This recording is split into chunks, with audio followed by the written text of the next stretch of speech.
Bonjour à tous, bienvenue dans notre première émission de l'année 2021. Bonjour Doc Mayou. Bon matin, José. Chers abonnés, Oui, joignez-vous en masse. joignez-vous. Préparez-vous déjà à lever vos mains. Alors, qui sera la première personne de l'année à nous parler? Alors, vous savez que c'est sujet libre. Alors, vous pouvez parler de n'importe quoi.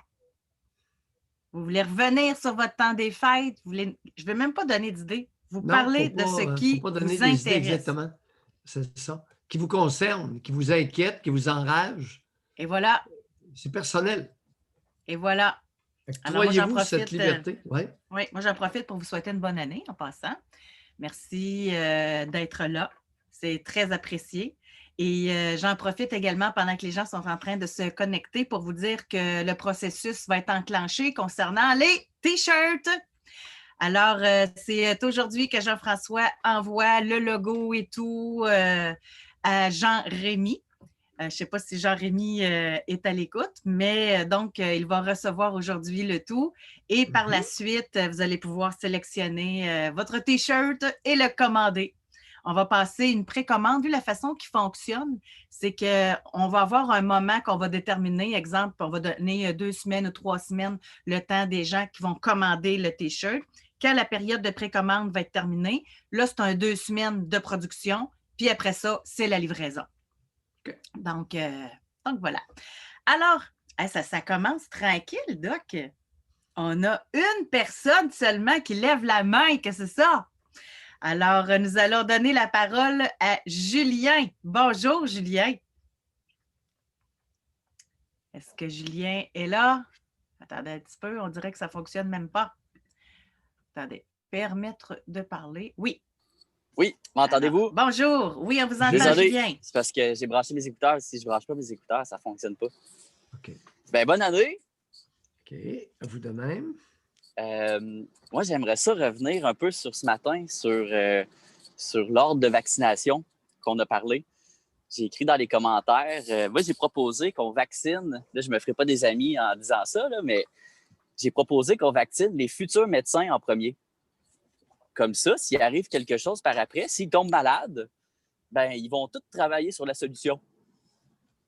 Puis, dans le pire des cas, s'ils meurent, ben, il reste toujours les anciens médecins. Parce qu'il y en a beaucoup qui ont peur. Fait que vous iriez dans les facultés de médecine, puis vous vaccineriez les étudiants. Ouais, moi, je proposerais ça. Ça serait un prérequis pour avoir son diplôme. Comme ça, s'il y a des complications par après ou s'il y a des effets secondaires, ben, au moins, on va avoir une cohorte de gens qui vont travailler sur la solution. Quel âge avez-vous, Julien? 28 ans. 28 ans. Et à 28 ans, vous êtes favorable à l'obligation, la menace, l'obligation de se faire vacciner pour obtenir son diplôme de médecine. Est-ce que j'ai bien compris? Oui, non, dans le fond, c'est vrai que c'est pas... Moi, non, je ne suis pas favorable à l'obligation. Ben, c'est parce que vous avez, proposé, à votre insu, vous en avez fait un prérequis. Un prérequis, c'est une obligation. Tout à fait. Alors, prenez votre idée. Allez-y. Dites tout ce que vous avez envie de dire. Vous en allez où avec ça? On vous écoute. Non, c'était juste ça. L'autre petite question, c'est moi, la dernière fois qu'il avait parlé de Greta, les autistes. Puis, tu sais, je veux pas qu'on me prenne mal, là, mais je suis vraiment pour la cause des autistes. T'sais, je sais, la dernière fois, ça pouvait peut-être sonner un petit peu bizarre, là, ce que je disais, mais tu sais, j'aimerais vraiment ça. Comment expliquer un peu? Ouais, dans le fond, ma question, c'est l'autiste qui reçoit des médicaments. Il y a une prescription d'un médecin. Oui. Faite. Est-ce que c'est obligatoire que la prescription soit au nom de l'enfant ou de la personne autiste, ou ça peut passer par la personne qui s'occupe de l'autiste, de la prescription? Toujours au nom de la personne, enfant, adolescent, adulte, vieillard. C'est ça. En autant que je suis concerné, jamais je ne ferai une prescription à la mère ou au responsable de la ressource. Non, ça se fait pas. Fait que ça va tout être... Julien, Oui? me permettez-vous, parce que je sens qu'il y a toujours comme quelque chose de sous-jacent. Là. Tu sais, vous appelez souvent par rapport à ça, c'est obligatoire, est-ce que le patient doit être au courant? Avez-vous peur pour vous personnellement, Julien, d'avoir reçu quelque chose à votre insu? Avez-vous Ben, cette crainte-là, vous, moi, concernant vous? Là? moi, ce que j'ai été témoin en janvier passé, ça veut dire il y a 1 an, c'est Amandine Cambon, la docteure, elle était en train de faire un stage de formation d'1 an, puis elle m'a donné une prescription de médicaments, mais elle a barré le nom de l'autre médecin, elle a écrit son nom, puis c'était pas, le médicament, il n'était pas à mon nom, mais elle m'a donné une prescription de médicaments. Fait que peut-être Un médicament qui n'était pas à votre nom, il était au nom de qui? j'ai pas la bouteille avec moi, là, mais il y avait docteur, j'ai Thibault, là, mais elle a barré. Je l'ai la bouteille chez moi, je vous rappellerai. Julien, la prescription était faite au nom de qui? Je le sais pas. J'ai la bouteille chez moi, ça va être écrit sur la petite bouteille. Bon, vous regarderez. Julien, je vous rappelle. C'était pour vous, c'était votre prescription à vous. Ben, c'était pas une prescription parce que ça n'a pas été rentré dans le dossier. Elle n'a pas été faite à mon nom, la prescription. Fait que j'ai l'impression qu'il y a une espèce de. C'est pas grave, tu sais, on peut donner des médicaments à quelqu'un même si ça n'a pas été prescrit à son nom. Tu sais, j'ai l'impression qu'elle n'était pas consciente de la gravité de son geste. Écoutez, qu'est-ce que vous voulez que je vous dise? J'ai peur arriver puis moi, des erreurs. si vous me permettez, Julien, vous, comment ça va, justement? Est-ce que ça va bien? Est-ce que, point de vue santé, est-ce que les médicaments dont vous avez, la bouteille que vous allez... Ça vous aide-tu? Comment ça va, Julien? Ça va bien. J'ai hâte que la pandémie se finisse, comme tout le monde un petit peu. On essaie de trouver où est le problème, pourquoi tout le monde tombe malade. C'est moi qui avais proposé la dernière fois, c'est que je soupçonnais qu'il y avait une catégorie de médicaments qui diminuait le système immunitaire. Puis que les gens, ils tombaient peut-être plus malades à cause qu'ils prennent des médicaments. Puis là, vous m'avez dit d'appeler au bureau du coroner pour lancer l'étude. Oui. Vérifier votre hypothèse. Oui. Oui, c'est ça, parce que c'est un problème mondial. Tout le monde tombe malade en même temps. Pfizer, qui est une usine en Belgique, les personnes qui sont les plus infectées, je pense que c'est en Belgique qu'il y a eu le plus de nombre de cas. C'est où qu'il y a eu le plus de nombre de cas? C'est-à-dire plus de morts par 100 000 habitants. OK. De loin, la Belgique, c'est le pays au monde où il y a eu le plus de morts du virus chinois par 100 000 habitants. Ils sont à au-delà de 150 décès par 100 000 habitants du virus chinois.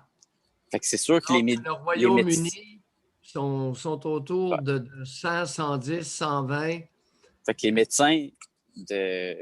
médecins de ce pays-là doivent prescrire leurs médicaments de leur propre usine, de leur pays. Moi, j'aurais tendance, si j'étais médecin, à favoriser des médicaments de ma propre usine, de mon pays, plutôt que d'un autre pays. Ce n'est pas les médecins. Ce ne sont pas les médecins, c'est le gouvernement.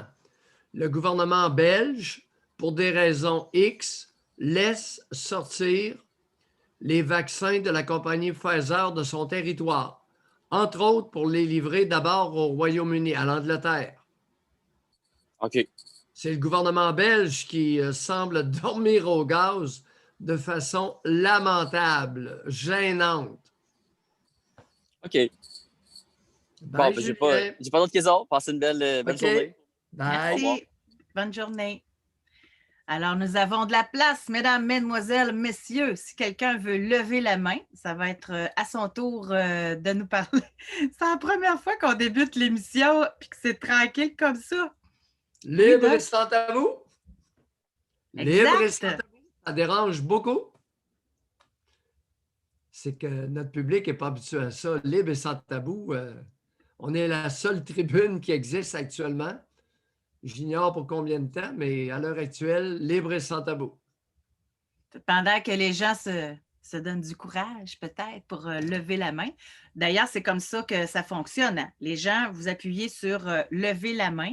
Ça m'indique que vous voulez prendre la parole et ensuite, on vous donne justement le temps de le faire. Là, je vois que je vais donner la parole à Brigitte tantôt, mais juste avant, on a Alexis qui a demandé, avez-vous parlé des avancements du procès du doc? Là, pour l'instant, vous n'avez pas plus de nouvelles que depuis que vous êtes allé au palais de justice.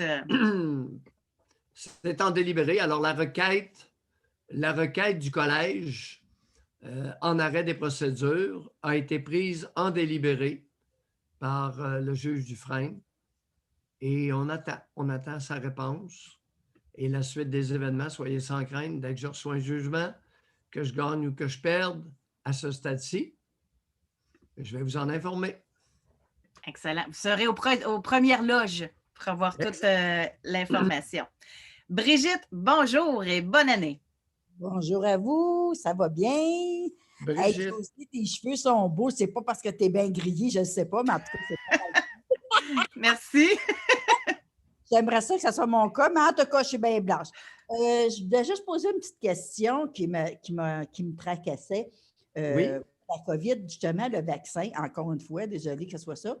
Non, écoutez, libre et sans tabou, ça veut dire quoi? C'est donc bien dur à comprendre. Le monde s'excuse. Je sais, je sais. Vous avez quelque chose qui vous tracasse, allez-y, on verra si on peut y répondre. Je voulais savoir, pour les gens hospitalisés en institut mental ou les personnes gravement handicapées physiquement, est-ce que sont sujets à avoir le vaccin? Parce qu'on n'entend pas parler des hôpitaux psychiatriques ou les hôpitaux pour personnes réellement handicapées. On n'en entend pas parler. Il n'y a pas d'éclosion là-dedans, il n'y a pas d'infirmière, il n'y a pas personne qui... C'est ça, je me demande comment ça se fait. C'est relativement discret et j'ignore ce qui se fait, mais ce que je recommande, c'est de vacciner d'abord les personnes qui sont en charge de la clientèle auquel vous venez de référer. Les préposés aux bénéficiaires, les infirmières auxiliaires et les infirmières. D'abord et avant tout. D'accord. Mais c'est pas bizarre qu'on n'en entende pas parler ou c'est parce que c'est normal, parce que c'est trop gros la COVID ou... Bon, c'est sûr que, sans être paranoïaque, la transparence n'est pas trop forte au Québec. Deuxièmement, je ne suis pas plus informé que vous. Je lis tout ce qui s'écrit et j'ignore. Puis lorsqu'il y a une éclosion, on a tendance à la taire lorsqu'elle est dans le système de santé. Oui, il y a ça, parce que j'avais l'impression, je me demandais, tu sais, je pensais à tout le monde, puis là, je me disais, on parle des personnes âgées, tout ça, mais les personnes handicapées, mentalement ou physiquement, eux aussi sont dans des hôpitaux, là, ils sont soignés par des soignants, quelque part, là. Alors, comment ça, ils n'ont pas de COVID, eux, ils sont immunisés de la COVID, c'est quoi? Je ne sais pas. Sont laissés en bas l'autre, de la société. Oui, il y a peut-être moins de va-et-vient. Ça se peut-tu, ça, Doc? Les patients se promènent moins. Le personnel se promène beaucoup. Il y a Mademoiselle 27, je lui lance l'invitation. Elle semble être au courant de ce qui se passe. Si jamais elle veut lever la main pour nous en parler, là, elle est la bienvenue. Mais c'est une belle intervention. Brigitte, c'est vrai qu'on n'en entend pas parler nécessairement. Oui, j'ai l'impression qu'ils sont au banc de la société un peu, qu'ils n'existent pas. Là. J'ai l'impression que ces gens-là n'existent plus. Oh non, ils existent. Soyez sans crainte. Oui, je sais qu'ils existent, mais j'ai juste le fait qu'on entend. C'était juste ça, ma petite intervention. Oui, OK. Bonne journée à vous. Merci beaucoup. Bonne journée, Brigitte. Alors, libre et sans tabou, on vous attend. Qui sera notre prochaine personne? Attendez un petit peu. Nous avons Mathieu qui est là. Bonjour, Mathieu. Mathieu, vous pouvez ouvrir votre micro. On a-t-il encore des gens qui nous font bye-bye? Attendez. En passant, Ricardo, vous pouvez appeler pour parler de la situation. Ça pourrait être intéressant. Je dis ça comme ça. Bon, alors Mathieu, ça ne semble pas fonctionner. Nous avons Alex qui est là. Bonjour, Alex. Bonjour, est-ce que vous m'entendez bien? Oui, très bien. Bonne année, José et Doc et tout l'auditoire. Bonne année. Alors, moi, le sujet dont je voudrais parler aujourd'hui, c'est la maladie cœliaque. Je ne sais pas si vous connaissez ça, mais moi, je l'ai, puis j'aimerais ça peut-être démystifier pour l'auditoire les tenants et aboutissants de cette maladie-là. Allez-y. Alors, c'est parce que, tu sais, avec l'avènement de la mode sans gluten, si je peux dire, dans le fond, je vais tout simplement le dire, c'est quoi la maladie cœliaque? C'est l'incapacité par l'intestin à digérer le gluten. Le gluten est contenu principalement dans le blé, mais aussi Oui. dans quelques autres céréales. Oui. Alors, donc, c'est ça principalement la maladie, mais quand on se fait diagnostiquer, souvent, on va se faire dire vous avez juste à arrêter le gluten, puis tout va rentrer dans l'ordre. Mais c'est vraiment pas ça qui arrive. Puis pour très peu de cœliaques, c'est ça c'est pas ça qui arrive finalement. À part quand Qu'est-ce qui arrive? Qu'est-ce qui arrive? Qu'est-ce qui est arrivé pour vous? Bon, alors je vais vous parler de moi. Alors moi, Oui. j'ai été diagnostiquée quand j'avais 32 ans. Oui. Alors, c'est comme c'est une maladie immunitaire, ben, toute ma vie, je l'avais, mais je ne le savais pas. J'en ai souffert pendant 15 ans avant qu'on me la diagnostique parce que c'est une maladie qui va avoir beaucoup de symptômes qui vont s'apparenter à d'autres choses. Évidemment, étant une maladie du système immunitaire, on va avoir des symptômes qui vont ressembler à un rhume, qui vont affaiblir le système, mais qu'en temps normal, on dirait ça va passer, ça va passer. Donc, moi, quand j'allais chez le médecin, pour essayer de trouver ce que j'avais, parce que j'étais souvent malade, surtout dans les dernières années avant mon diagnostic. C'était ça. C'était prends un antibiotique ou bien prends du repos, ça va passer. Puis en tant que tel, ce que j'avais, c'était souvent justement des rhumes qui ne partaient pas, bronchite. Puis moi, j'ai la dermatite herpétiforme, qui est comme la déclinaison cutanée de la maladie, qui est tout à fait reliée à la maladie cœliaque, mais qui est comme une espèce de... Regardez, Alex, là, il y a une chose, je ne suis pas un connaisseur du tout. On vous écoute, mais je n'ai aucune connaissance particulière autre que mon cours de médecine générale par rapport à la maladie cœliaque. Vous avez mentionné quelque chose. Il y a des médecins qui diraient tu as juste arrêté le gluten et tout va rentrer dans l'ordre. Vous avez dit non. Exact. Alors, qu'est-ce qui est arrivé pour vous? OK. Ben moi, Lorsque vous avez arrêté le gluten. Oui, exactement. Moi, j'ai arrêté tout de suite quand on m'a diagnostiqué. Qu'est-ce qui est arrivé? Ben, mon système digestif était tellement atteint que même, mettons, de la nourriture qui n'en contenait pas me faisait réagir, mais pas nécessairement une réaction cœliaque, mais de l'indigestion, de la diarrhée, par exemple. Oui. Je continuais d'être vraiment malade, puis de m'affaiblir, évidemment, parce que quand on fait de la diarrhée, Oui. ben, c'est qu'on ne digère pas, bien entendu. Fait que ça a été pendant au moins, je dirais, 1 an et demi après mon diagnostic. Oui. Alors, évidemment, j'ai perdu du poids, j'ai perdu du muscle, de la musculature. Oui. Puis comme je ne digérais pas, ben, tu sais, il y avait plein de nutriments qui ne se rendaient pas à mon cerveau, bien entendu. Oui. Fait que Continuez, là, évoluez. Et il est arrivé quoi? Ça a été quoi l'évolution? Après 1 an et demi? Ben, c'est ça, ça a pris du temps, puis tranquillement, pas vite, ça a commencé à guérir. Tout ce qui était brisé dans l'intestin a commencé à guérir. Puis, ben, tu sais, comme aujourd'hui, ça fait 3 ans, mon diagnostic, puis ça commence juste à rentrer dans l'ordre. Ça va mieux, mais je ne suis pas fonctionnelle. Là, je ne suis pas encore capable d'aller travailler. Là. Mais pourquoi vous n'êtes pas fonctionnel si ça va mieux? Parce que je n'ai pas assez d'énergie encore, Dr. Mailloux. Ah, OK. C'est ça, exactement. Êtes-vous suivi par quelqu'un, un médecin qui connaît ça un peu, ou si vous êtes laissé à vous-même? Ben oui, mais tu sais, comme là, on a comme été au plus loin qu'on pouvait aller. Là, il faut comme que je continue de reprendre du mieux, là, si je peux dire. Continuez. Exact. On vous souhaite bonne chance. Puis, si vous êtes suivi par quelqu'un qui connaît ça, est-ce qu'il y a des associations, des groupes d'individus atteints du trouble cœliaque? Oui, mais tu sais, je dirais que c'est... oui, tout à fait. Puis il y en a des meilleurs que d'autres. Comme là, présentement, je suis aux États-Unis, puis je suis dans de la place, puis je dirais que c'est mieux que ce qu'on a au Québec. Je ne comprends pas. Vous vivez à quel endroit? Là, présentement, aux États-Unis, comme je vous dis, là, Ah, vous vivez à quel endroit, aux États? en Floride. Vous vivez en Floride. Vous appelez de Floride? Oui, tout à fait. Bon, vous appelez de Floride et vous vivez là. Puis vous êtes mieux servi en Floride qu'au Québec. Oui, pour la plupart de ce que j'ai besoin dans la vie, effectivement. Puis ne serait-ce que pour la nourriture sans gluten, effectivement, c'est beaucoup mieux ici. On est bien content pour vous. Quel âge avez-vous, Alex? 35. 35 ans. Oui. Et qu'est-ce que vous faites que vous êtes Avant d'être seul?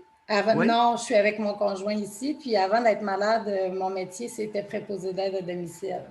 OK. Oui. Puis quand je vous disais que j'en avais souffert pendant 15 ans, dans le fond, comment que ça se révélait? Bien, j'avais, comme je vous disais, la dermatite. Puis ça, qu'est-ce que ça faisait? J'en avais plein sur le corps. Dans le fond, à chaque fois que j'ingérais... Oui, mais Alex, pourquoi vous nous contez ça, là? Il semble que... Bien, pour vous parler de moi, là, pour témoigner de ce que j'ai vécu, tout simplement. Ouais. On en aurait pour combien de temps, vous écoutez? Ah, bien, c'est comme vous voulez. On peut y mettre fin maintenant. Hein? Docteur Mailloux, à moins que vous ayez des questions, peut-être aussi. Est-ce qu'il y a quelque chose qui va bien dans votre vie? Ben oui, là, comme je vous dis, ça va mieux depuis que Est-ce qu'il y a quelque chose qui va bien dans votre vie? Je ne vous demande pas si ça va mieux. Est-ce qu'il y a quelque chose, je veux vous refléter quelque chose. Est-ce qu'il y a quelque chose qui va bien dans votre vie? Oui, moi je dirais oui. Qu'est-ce qui va bien? Ben, ma relation avec mon conjoint, ça va bien. Oh! Habiter ici, comme je vous dis, ça va bien. Je me sens bien ici. Vous vous sentez bien en Floride? Exact. Allez-vous revenir au Québec ou si ce n'est pas dans vos intentions? S'il y a moyen de ne pas revenir, je préférerais rester, oui. Oui, et votre conjoint fait quoi? Dans quel domaine il œuvre en Floride? Je préférerais garder ça confidentiel. Non, mais dans quel domaine, en gros, là, sans trop... C'est un homme d'affaires.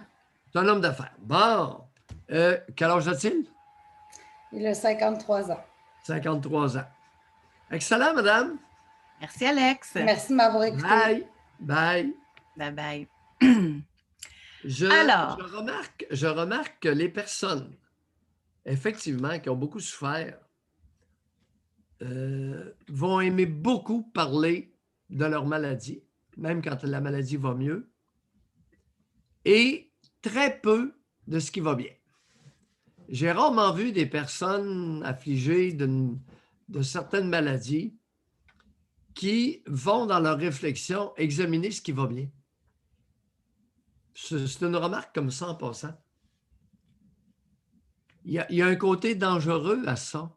Je ne personnalise pas là, parce que je ne connais pas Alex de toute façon, mais c'est-tu devenu une façon pour ces personnes-là d'avoir de l'intérêt de la part des autres, d'avoir de l'écoute de la part des autres, une façon d'avoir de l'attention? Ça peut. Ça peut. Ça peut. C'est le danger. C'est pour ça que je lui ai reflété. Puis d'ailleurs, lorsque je lui ai demandé la question, est-ce qu'il y a quelque chose qui va bien? Elle dit, ça va mieux. Ce n'était pas ma question du tout. Est-ce qu'il y a quelque chose qui va bien?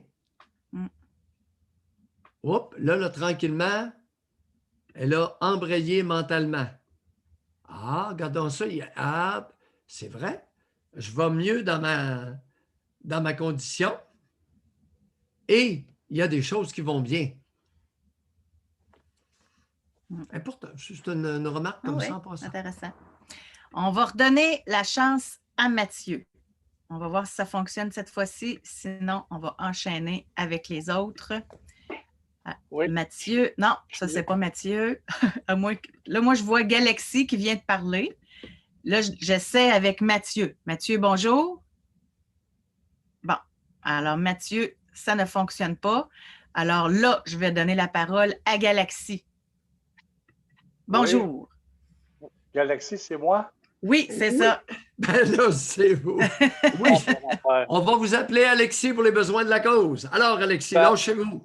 Ça paraît que je suis un dinosaure avec les ordinateurs. Pas grave, allez-y. C'est que j'essaie de commencer par un début à quelque part, là, et je fais beaucoup de crises d'angoisse. Là, 1 an et demi, j'ai fait un infarctus et Oui. j'ai eu un triple pontage. Oui. Et puis, il est arrivé une couple d'affaires. Ma femme, quand elle a visionné ce que je faisais comme paiement des comptes et la tenue de la maison, s'est aperçue que je ne la tenais pas au courant. Oui. Là, ça a comme explosé chez nous. Oui. Et là, je ne sais pas si j'ai fait une bonne affaire ou pas. Moi, dans ma tête, c'était comme je suis le chef de la famille, je m'occupe des comptes, je m'occupe de payer tout, etc., etc. Sauf que depuis cet événement-là, je fais beaucoup de crises d'angoisse puis je me culpabilise énormément. Et là, je le sais. Alors, le chef de la famille n'avait le titre de chef que sur l'enseigne accrochée au-dessus de sa porte. En plein ça. Chef de la famille, c'était un gros titre, hein? Ouais, Le chef de la famille, il était chef de rien. Bon. Quand je me suis retrouvé à l'Institut de cardiologie, c'est là que je me suis aperçu que je me suis mis un gros titre pour rien sur mes épaules. Ben oui, chef de la famille. Non, mais juste pour que je comprenne bien, OK? Juste avant. Votre conjointe, là, elle ne travaille pas, il n'y a pas d'argent qui rentre de son bord, c'est ça? Oui, oui. Ben, vous payez tout, puis c'est vous qui rapportez l'argent? Elle a fait les économies avec sa paye. Je m'arrange que ses payes à elle, ce soit des économies pour le couple. OK. Mais vous, là, juste pour comprendre cette partie-là, quand vous occupiez des comptes et que vous payez, est-ce que vous étiez à jour? Ou bien vous étiez en retard dans vos paiements? Oui, j'étais à jour. Bon, mais c'est quoi qu'elle vous reproche de bord? Vous payez, vous êtes à jour. C'est quoi qui ne marche pas? Ce qu'elle me reproche, c'est de ne pas l'avoir tenu au courant. Exemple que l'électricité, c'est 300$ ce mois-ci, c'est quoi? C'est comme genre, mettons, on avait des cartes de crédit. Fait que à un moment donné, je prenais les cartes de crédit, je l'envoyais à mon nom à moi, puis je m'occupais de faire les paiements. Quand elle a découvert le poteau rose, bien là, tout a explosé. Mais quel poteau rose? Oui, c'est ça. Je ne vois pas de problème. Il y a où le problème? Ben, c'est que je passe mon temps à me culpabiliser de ça. Ben de quoi? Elle a découvert ça, que je lui cachais des choses. OK. On va commencer par le doc, OK? Qu'est-ce que vous lui avez caché comme paiement sur vos cartes de crédit? Les cartes de crédit, je prenais les cartes de crédit qu'on avait toutes les deux. Puis là, j'allais voir la banque, je me faisais avoir une carte de crédit ou un crédit ou une marge de crédit. Et là, j'embarquais tous mes paiements pour avoir un seul paiement au lieu d'avoir. OK. Vous avez fait de la consolidation de dette. C'est ça. Parce que vous n'avez pas payé les cartes de crédit. Non, je les payais. Ça commençait à faire trop, là. Tu sais, quand tu es rendu à faire des paiements de 800-900$ par mois parce que tu as 4 ou 5 cartes de crédit, là, tu te dis, ben regarde, peut-être que je dépense un peu trop, là. Fait que là, je rassemblais on tout. y arrive. Je faisais un paiement. Oui. Mais il y a une affaire. Moi, j'ai déjà parlé au Doc Mayou, là, pas une quinzaine d'années. J'avais fait un choc post-traumatique. C'était dans le temps où les douanes étaient fermées, puis il fallait se rapporter, tout ça. Puis à un moment donné, je me suis retrouvé en prison, puis j'ai fait un choc post-traumatique. J'avais appelé le Doc Mayou pour lui parler de ça, comme quoi que je trouvais que je me faisais infantiliser par mon petit. Okay? Là, aujourd'hui, j'essaie de me servir des situations comme ce que le Doc m'avait proposé en me disant que j'avais affaire de l'autorité, des choses comme ça. Fait que là, je me demande si c'est pas ça qui est en train de ressortir encore, l'autorité. Oui, continuez. Allez-y. Je peux te poser d'autres questions avant?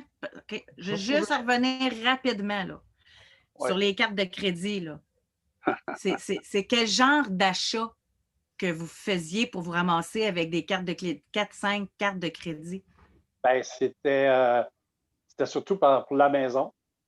Des rénovations pour la maison, achat de balançoires, achat de bois pour faire des balcons, réparation d'automobiles, des meubles, des choses comme ça. Là où je me suis fait jouer un tour, c'est qu'il y a une période où ils t'envoient une carte et ils disent que 6 mois, tu as 0,9% pour payer tes cartes. Et c'est là que j'ai fait la gaffe, j'ai transféré. mais je ne savais pas que c'était comme faire une avance de fonds. Fait que je payais des intérêts, là, mirobolants. Là. Quand je m'en apercevais, bien là, regarde, c'était trop tard, la merde était faite. C'est là que j'aurais peut-être dû en parler à ma femme. À mon épouse. En tout cas, écoutez, disons que c'est un peu particulier comme situation. Là, vous avez parlé de problèmes avec l'autorité. Oui. Racontez. Ben, quand cet événement-là est arrivé, ben, tout ce qui portait un uniforme, des choses comme ça, ben, j'avais peur de ça. Oui. Je pensais que je m'étais débarrassé de ça avec les années, sauf qu'en Oui. faisant la mongeuse d'impactus que j'ai faite, ça s'est mis à revenir. Oui. Fait que là, moi, quand ma femme, elle arrive dans la cuisine et qu'elle me dit, ben, pourquoi tu as fait ça? Pourquoi tu as payé ci? Pourquoi tu n'as pas payé ça? Ou pourquoi tu as fait ça comme ça? Ben là, je prends panique. Là, j'ai la trouille. C'est là que ça on va dire comme ça chie. Là, je fais des bonnes. Vous avez quel âge, Alexis? 65 ans. 65. Et votre conjointe a quel âge? 64. 64 ans. Une femme de votre âge. Et c'est de vous entendre parler tout de même intéressant. Vous avez dit, vous avez prétendu être le chef de la famille. Assez prétentieux, merci, comme dénomination. Et je m'arrange. Dans le fond, là, j'ai dit chef de famille. C'était plus que c'était ma responsabilité de payer les comptes, puis j'ai mis un nom à ce titre-là. C'est tout simplement ça. OK, ouais, bon. Puis là, avec des tâches, ma responsabilité de payer des comptes, mais j'achète des meubles pour la bonne femme. Est-ce que j'ai bien compris? Ah, j'aime pas le terme la bonne femme. Bon, non, ben, que vous l'aimiez ou pas, je m'en fous, c'est la bonne femme pareil. Y avez-vous acheté des meubles ou pas? Oui. Bon. Cette femme-là, elle a un minimum d'intelligence? Ben oui. À quelle place qu'elle croyait que d'où venait l'argent? Ben, c'est ça. Ça sent pas bon, votre affaire. Et elle, pourquoi qu'elle ne contribuait pas? Pourquoi que son argent la gardait tout? Je voulais qu'elle la garde. C'est moi qui voulais qu'elle la garde, son argent. Moi, je voulais qu'elle garde ses payes et qu'elle fasse qu'elle ramasse économies. Les économies pour le couple, José. Pour tenir la maison au complet, là. Je pouvais le faire en moi tout seul. Oui. Donc, je me suis embarqué. Oui. Alors, vous, le grand sage, économiste en chef de la famille, vous avez décidé que la bonne femme économiserait puis que vous dépenseriez. Alors, vous dépensez pour la famille puis la bonne femme économise pour le couple. J'ai bien compris? Oui, c'est un peu ça. Si exemple, les vacances, c'est elle qui payait ça. Pardon? Ça, exemple, les vacances, c'est elle qui payait pour ça, puis tout ça? Non. Ben oui, c'est elle qui paye ses vacances. Quand elle s'en va dans le sud, c'est elle qui s'en va. Moi, je déteste aller là. Tu sais, moi, là, c'est pas... Là, je suis camionneur de mon métier. Fait que moi, je passe mon temps, je passe ma vie aux États-Unis.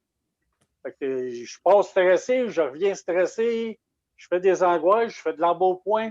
Tout le monde m'explique autour de moi que le fait que j'ai fait un infarctus, que j'ai eu un trip au avantage, puis que je suis gros, que je suis un candidat idéal pour péter. Fait que là, moi, je me couche le soir, puis je me dis, regarde, tout bien, Joe, là, je fais quoi, moi, avec ça, là? Fait que là, j'essaie de m'enlever ça dans la tête, puis de passer à une autre chose. Il y a tout le temps, à un moment donné, que ça revient. Autant pour les comptes que pour ma question de santé. Comme là, je vous parle, là, depuis le matin que je fais des palpitations cardiaques. Là, je cherche mon souffle, je croche, je cherche à avoir du temps pour me vider. Puis je le dis clairement, là. Je veux excusez l'expression, la calice de paix. Oui, mais vous ne l'aurez pas avec la bonne femme. Ça ressemble à ça. Vous n'avez pas aimé ça quand je l'ai appelé la bonne femme? Racontez-nous ça. Ben, c'est pas, on s'est toujours respecté. Les criages de nom entre nous deux, là, c'est comme. Lorsqu'elle vous engueule sur votre façon de gérer le budget alors qu'elle s'est fermé les yeux pendant longtemps, ça, c'est du respect. C'est moi qui n'ai pas voulu lui montrer. OK. Non, mais un c'est correct. divan, on sait que vous ne l'avez pas gagné au bingo, là. OK, Si vous changez, Alexis, c'est si vous correct. changez de Allez, meuble. allez réfléchir. Avez-vous des enfants, Alexis?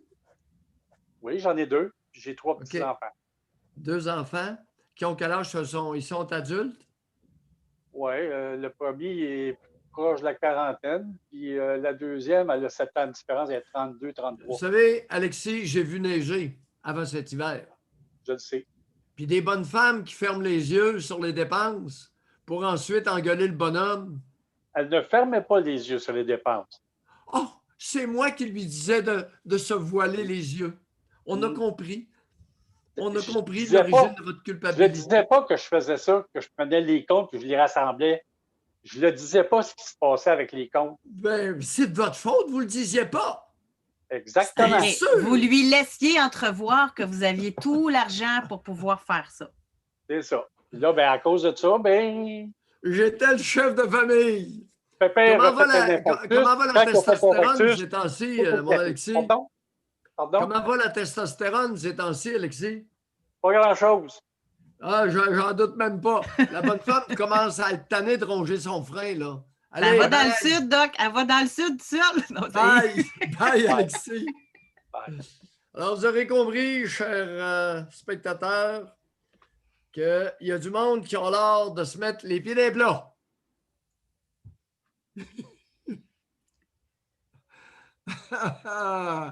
J'étais le chef de famille, c'est moi qui payais les comptes. Oh, oh. Il y a du monde qui manque d'humilité, puis qui se font ramasser. Et là, ils sont tous surpris. Oh, ça me donne des palpitations. Oh, Mais moi, je le remercie d'avoir appelé parce que je pense Ben que oui. c'est pas mal plus courant qu'on pense. c'est plein! Ben oui! La bonne femme, elle ferme les yeux, puis à un moment donné, elle te le ramasse, le Simonac. Il est réduit à rien. Écoute, il n'y a plus de testicules, c'est écrasé, il n'y a plus de pénis. Il cherche pour uriner. Écoute. Mais il y a des deux, là. Il y a des femmes qui, effectivement, le voient bien, là, qu'il y a des dépenses, elles ne disent rien, puis quand le trouble arrive, là, elles disent de quoi. Mais il y en a des hommes qui font miroiter, qui ont plein d'argent, puis qui finalement, oui. ils n'ont pas, là. Il y a oui. des deux, là. Oui, il y a tout ça. Écoute, j'ai décidé que son salaire, ce serait des économies pour le couple, mais quand elle va en voyage, je la paye son voyage. Les économies ne doivent pas être trop fortes, j'ai mon temps de le dire. Je ne me suis pas informé, ça valait non. Si en plus la testostérone ne va pas bien, ça veut dire qu'il n'y a pas d'avantage de ce côté-là, de bénéfice de ce côté-là. Là. Oui, écoute, il y a des femmes de 60 ans qui rongent le frein, José, solide. Alors, c'est pas pour rien que je vous dis, spectateurs, les bedaines de 7 mois de grossesse pour un homme, c'est pas l'idée du siècle. Alors, on va donner la parole maintenant avec Robert. Bonjour, Robert. Bonjour. Robert. Bonjour. Oui, vous m'entendez? Oui. Très bien. Vous m'entendez bien? Oui, OK. Oui, j'appelle aujourd'hui pour parler d'un problème que j'ai depuis très longtemps. C'est la première fois aujourd'hui que j'en parle à quiconque. C'est que je vis constamment dans ma tête une vie qui n'est pas la mienne. Moi, j'appelle ça des fabulations. Je suis en permanence, plusieurs heures par jour, dans mes fabulations, dans des scénarios, des rêves que je m'invente. Oui. Et c'est ça, dans le fond. Donnez-nous un exemple. Ben, si je donne un exemple, si j'écoute de la musique, par exemple, je suis incapable d'écouter de la musique sans m'imaginer que c'est genre moi le chanteur ou le guitariste. C'est toujours moi qui est comme le centre d'attention. C'est beaucoup de c'est beaucoup de fabulations liées au pouvoir, à l'argent, toutes ces choses-là. Puis vous venez de mentionner, vous avez échappé quelque chose qui est extrêmement important. C'est moi le centre d'attention. Oui, ben c'est beaucoup c'est beaucoup des fabulations sur l'argent. Je suis riche, je suis un milliardaire, j'ai une grande maison, j'ai du pouvoir. Oui. je suis un héros de guerre de l'Afghanistan, puis je suis décoré. Puis Oui. je pars, c'est en permanence, peu importe, puis en permanence, peu importe, là, ça change tout le temps, les scénarios changent tout le temps. Puis Oui. dans plusieurs de mes fantasmes que j'ai beaucoup de fantasmes qui sont excessivement violents. J'ai beaucoup de violence, de torture. Donnez-nous des exemples dans vos fantasmes les plus violents. Bon, ben, je suis quelqu'un de riche, fait que je paye des gens pour kidnapper des gens qui m'ont fait des trucs, par exemple. Oui. Et je les torture. Oui. Je les torture le plus que je peux. De quelle façon? Je les brûle, je les frappe. Je fais tout pour les garder vivants le plus longtemps possible sans les tuer. Ah, comme la petite fille de 7 ans qui a été retrouvée hier morte, là, brûlée, frappée, alouette. Puis l'autre de Grande Bay. Vous faites ça? Oui. Aux enfants ou seulement aux adultes? Seulement aux adultes, seulement aux hommes, seulement à ceux qui m'ont fait de quoi dans ma vie. OK. Les ennemis. Vous torturez vos ennemis. Les faites souffrir. Oui. Quel âge avez-vous, Robert? 36. Vous avez 30 ans? 37. 37? 6. 36. Vous avez 36 ans. Parlez-nous de vous. Avez-vous une vie personnelle? Êtes-vous fonctionnel? Oui. Ben, je suis fonctionnel, mais j'ai beaucoup d'anxiété. Non, êtes-vous? Mais oui, j'ai un travail, j'ai un emploi, j'ai une conjointe. Je sais. Robert, avez-vous entendu le...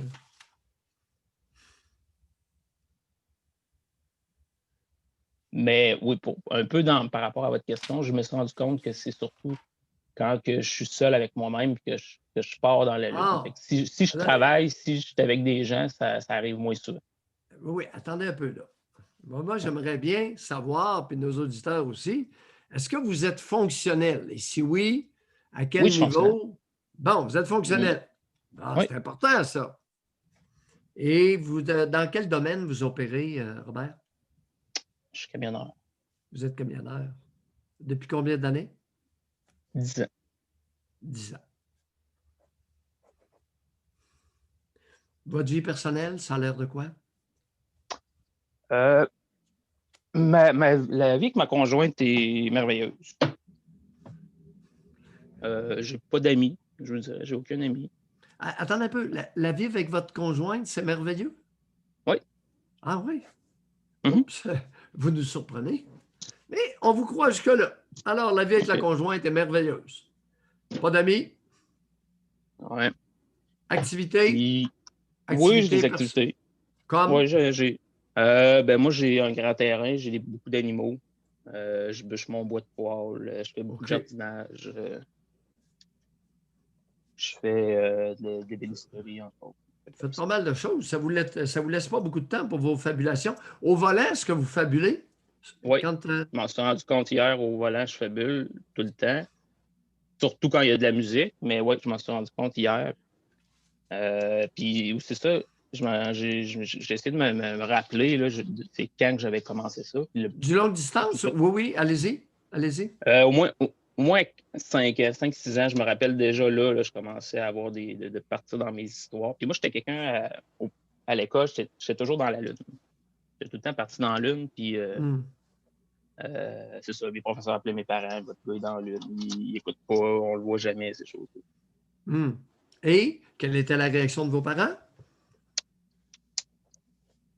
Je m'en rappelle pas, pour être honnête. Vous allez vous en rappeler. Ben, moi, dans le fond, j'ai grandi dans une famille où, en tout cas, pour mon père, l'école est excessivement importante. Il mettait énormément de pression là-dessus. Ouais. Puis, moi, j'ai toujours détesté l'école. Oui.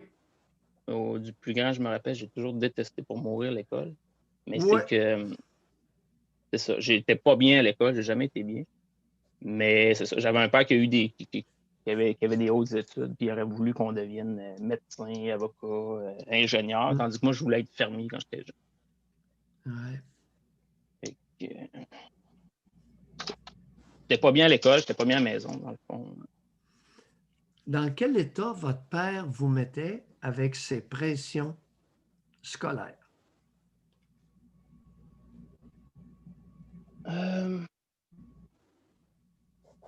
En colère, je dirais. Ouais.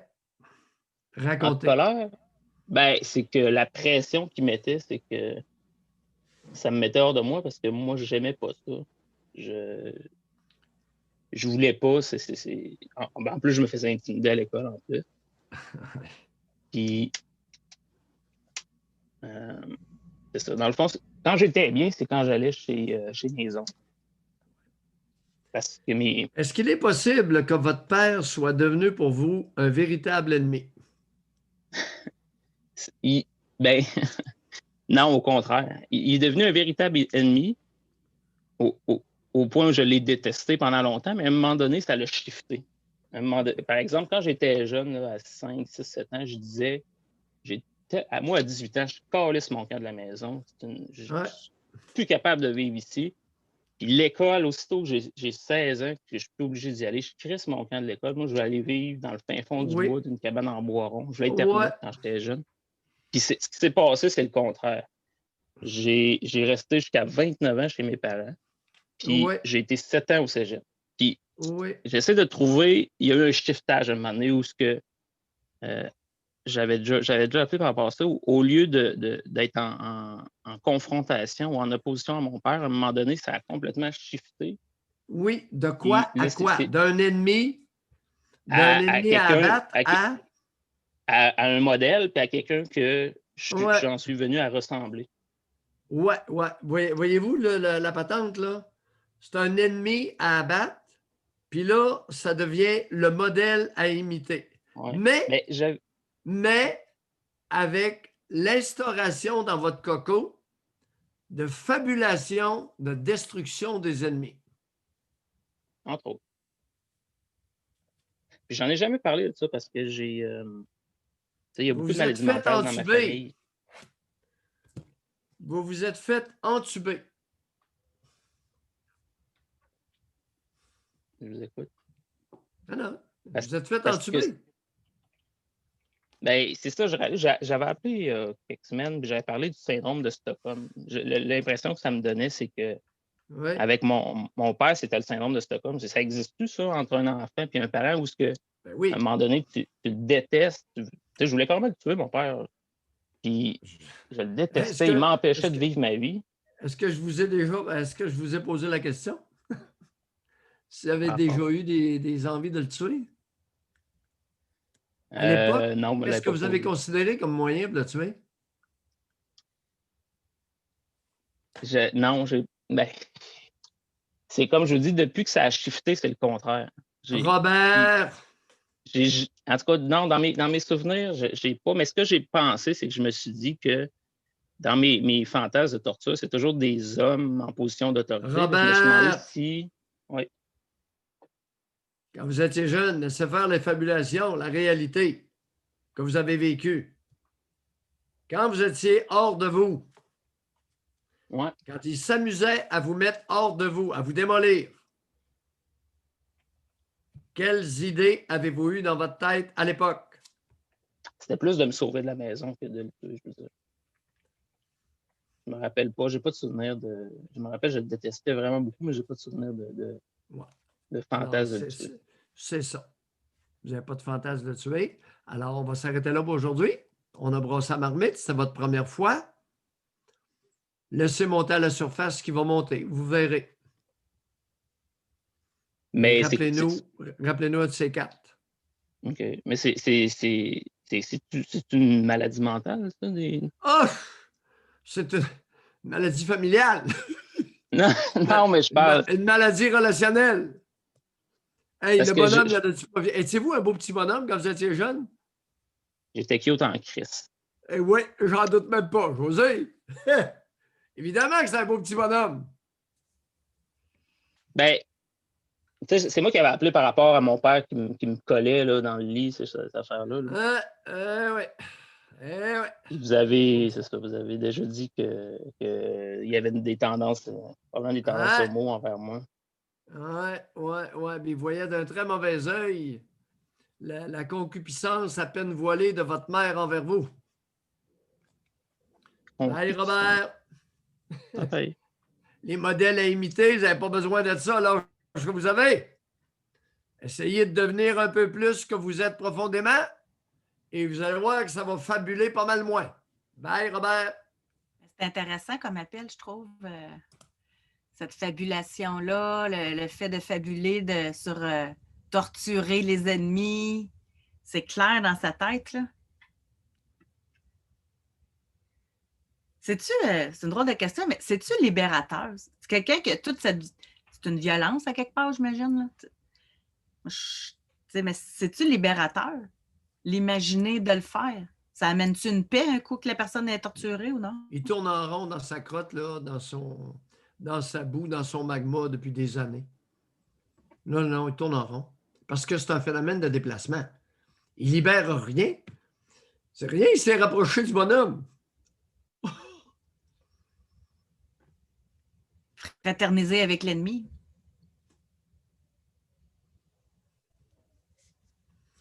Devenir l'ami, prendre en modèle celui qui l'a démoli, de toute beauté. On n'a pas besoin de modèle à imiter. Il va-tu imiter ce gars-là?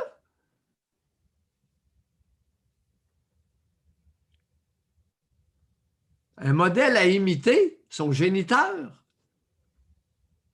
Une espèce de tyran, possiblement déviant.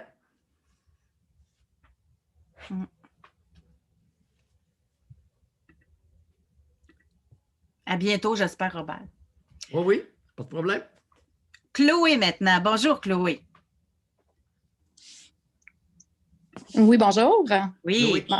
Oui, bonjour. Je m'excuse, je suis un peu stressée. C'est la première fois que je vous appelle. Fait que je suis contente. Attendez, on va commencer par le début. Vous vous excusez de quoi? Parce que je suis nerveuse. Fait que je vais vous essayer vous de pas excusez d'être nerveuse. Oui, j'ai peur d'être décousue. Fait que quand je suis nerveuse, je vais aller vite. On s'en va où avec ça? On s'excuse d'être nerveuse. Vous pourriez simplement nous dire « Je suis nerveuse, c'est ma première. » Vous vous excusez de quoi? Et ça dit quoi de vous? Je sais pas, que j'ai peur d'être ridicule, peut-être. Vous commencez notre échange en vous mettant à quatre pattes. Qui vous a dompté à vous mettre à quatre pattes avant de commencer un échange? Ah. Bonne question. Je me suis jamais posé cette question-là. On va se la poser, ma chère. Oui. Possiblement mes parents. Possiblement mes parents. Mon père était très autoritaire. Ben oui. Ma mère nous menaçait avec notre père. Attends que ton père arrive à la maison. Puis c'est un peu cette dynamique-là qu'on avait à la maison, là, quand on était petits. Alors, vous avez été élevé à quatre pattes. Oui. Ma mère me menaçait quand on était tannant de sacrer son camp, puis de dire que vous arrangerez toute seule. Puis, Vous avez quel âge, là, Chloé? Là, je suis dans la mi-trentaine. OK. Continuez. Continuez sur la même voie, ça va être ça. Oui, mais c'était pas le but de mon appel du tout. C'était quoi le but, par curiosité? Allez-y avec le but de l'appel. Bien, dans le fond, j'appelais parce que je suis en fréquentation avec un homme depuis 8 mois, puis il s'est passé 2 épisodes dans les derniers mois, puis un récemment la semaine dernière qui me soulève beaucoup de questionnements, puis j'ai peur que ça cache beaucoup de choses. Allez-y. Ça me fait peur. Dans le fond, il y a peut-être 6 semaines, et, lui, il dit toujours que ça va bien, puis tout ça, que la vie, son leitmotiv, c'est la vie est belle, puis tout ça. Puis moi, dans ma tête, nous deux, ça coule bien. Puis là, il y a 6 semaines à peu près, il s'est saoulé à la maison parce qu'il y a une fille, j'ai des enfants, j'ai 2 garçons, pendant que les enfants étaient là, puis à l'heure du coucher, là, il s'est mis à me faire une espèce de petite scène, là, comme de quoi j'étais froide, que je n'étais pas assez affectueuse avec lui, que lui, avec son argent, il pourrait avoir n'importe quelle fille, puis fait que c'est ça, il y avait des propos un petit peu méchants et déplacés. La Non, semaine passée- non, pas méchant déplacé. Il avait envie de peau, il avait envie de se mettre. Oui, oui, oui. Bon, ben oui, Possiblement. mais dites-le. C'était pas méchant déplacé, le gars voulait vous mettre. Non, c'était cave Mais- utiliser son argent pour dire avec mon argent, je pourrais avoir n'importe qui. Ben oui, ben oui. Mais quand il me parle d'affection, par contre, ce qu'il me dit, c'est que, bon, j'avoue pas, lui, il est très envoyé plein de regardez, textos à longueur de Chloé, journée. Chloé, j'ai dit vous copulez, vous mettre. Mhm. Vous copulez. Il n'y a pas d'affection là-dedans, là. Mais lui, ce qu'il me reproche, c'est que je le colle pas assez, que j'ai envoyé Ben pas oui. assez de textos de je t'aime et de flafla comme ça, là. Oui, Puis il me reproche que je suis indépendante. oui. Mais Puis là, ben, derrière pour la ces reproches, copulation- quelle est la fréquence de vos actes copulatoires? Bon, ben là, on n'habite pas ensemble, mais quand on se voit, puis on se voit peut-être, je dirais, de 2 à 4-5 fois par semaine, c'est quasiment 2 fois par jour, matin et soir. Oui. Fait que, si j'en fais plus, je vais marcher écartillé, là. Et lui, Puis est-ce ça qu'il me en veut tente, plus? là. Pardon? Puis, tu sais, c'est pas... tu sais, le sexe, c'est bon, là. Tu sais, j'ai de la misère à comprendre ses reproches parce que, tu Oui, sais, mais j'aime ça, là. lui, à 2 fois par jour, est-ce qu'il est satisfait de ça ou ça lui en prendrait 4? Je lui ai jamais posé la question. Mais visiblement, il y a quelque chose qui ne fonctionne pas, là. Mm. Alors, lorsque vous voyez, la plupart du temps, votre moyenne, c'est quoi? C'est 2 fois par semaine ou 4 fois par semaine? Non, Ça, non, c'est- c'est plus que ça. Là, on doit être à 6-7 facilement. Alors, vous Puis on avez n'habite pas chacun... pardon?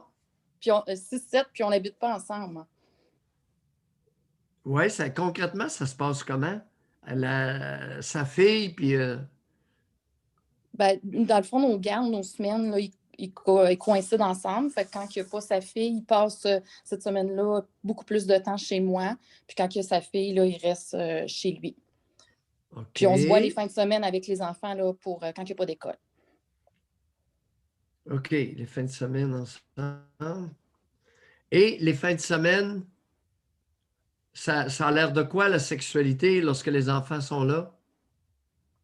Ben, on le fait quand même. Là. C'est sûr que c'est au moment quand tout le monde est couché. Là. Est-ce que ça le satisfait, lui? Il ne m'a jamais fait de reproches à cet égard-là, sauf les fois qu'il était sous et qu'il me faisait plein de remontrances.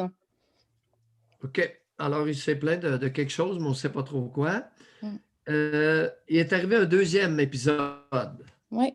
Ça, c'est la semaine dernière encore, que je suis froide. Il me dit à plusieurs reprises que j'étais de la merde, que je pensais juste à moi, que je devrais juste me trouver un serviteur comme chum.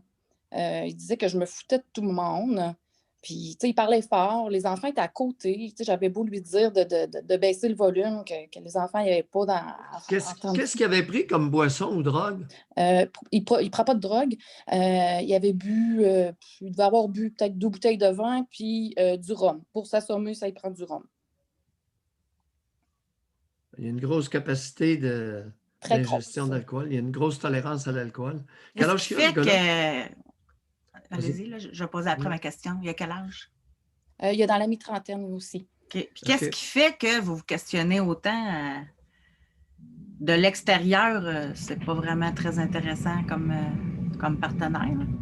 Non, c'est pas très intéressant. Puis ça me fait peur. J'ai peur c'est ça, j'ai peur que ça dégénère. C'est-à-dire, aller au fond de votre peur. Ben, dans le fond, je trouve qu'il y a des comportements un petit peu possessifs depuis le début. Il dit tout le temps qu'il va m'acheter une bague, sans vouloir se marier, mais qu'il veut la bague. Il n'est pas capable de dire mon nom en public. Il m'appelle tout le temps ma blonde. Hey, c'est ma blonde a fait ci, ma blonde a fait ça. Ça m'agace. Je suis une personne, puis on dirait qu'il n'est pas capable de le reconnaître. Il ne respecte pas toujours mes demandes. Là, quand je lui demande mettons, de pas acheter plein de sucreries à mes enfants, ben, il le fait quand même. Il est jaloux du père des enfants. Il surveille mes activités sur les réseaux sociaux. Puis, je joue pas sur 2 tableaux, là. Je suis avec lui, puis c'est tout. Il m'a déjà menti en pleine face là, sur des affaires que mettons, par rapport à l'achat d'une maison. Là, j'ai comme su que il me disait qu'il allait acheter une maison, puis là, j'ai comme su du courtier qui m'a comme écrit que finalement, il donnait comme pas de nouvelles, puis, par en arrière, il me disait que oui, ça allait bon train, ses transactions et tout ça, puis, il m'a carrément menti en pleine face. Là, j'ai trouvé ça plate pour la confiance. C'est-tu la crainte qui vous fait rester avec? Avez-vous peur que ça dégénère, qu'il y ait des conséquences? Ben, là, il me tient, là, parce que moi, je l'ai confronté par rapport aux événements. Puis, j'ai dit que je voulais pas demeurer dans une relation qui manquait de respect, puis que je comprenais pas ce qu'il faisait avec moi, parce qu'il arrêtait pas de me dire que j'étais de la merde, que j'étais froide, que le sexe il était plate. Puis, je comprends pas ses motivations. Je comprends pas ses motivations à rester avec moi, sauf qu'il me tient, puis il dit que je vais faire une erreur si je le laisse. Mais vous, oui, qu'est-ce qui fait que vous restez là? C'est un bel homme. C'est un homme qui est... moi, le sexe, je le trouve bon avec. Je trouve ça plate que ça ne soit pas réciproque. C'est un homme qui a de l'argent, qui est serviable. Il regarde bien. Mais il est serviable, sauf qu'il me le reproche par en arrière.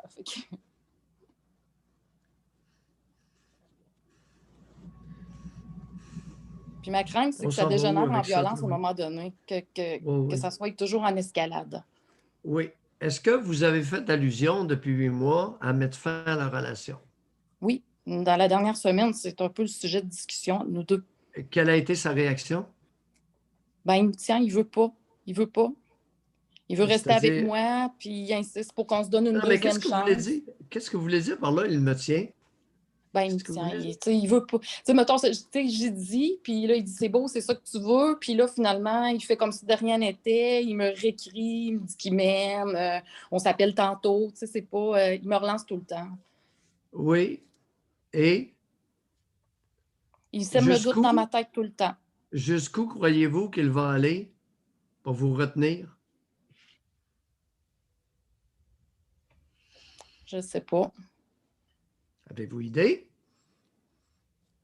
Ça fait 8 mois que vous le fréquentez. Il va être insistant, ça va être c'est un vendeur, il va essayer de m'apporter plein de propos. Jusqu'où est-il pas? Croyez-vous qu'il va aller pour vous retenir si vous voulez le laisser?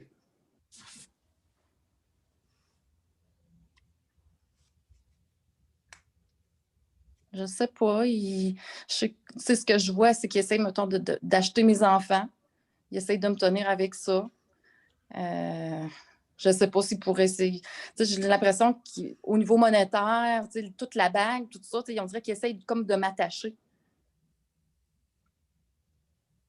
Jusqu'où croyez-vous qu'il va aller si vous le laissez?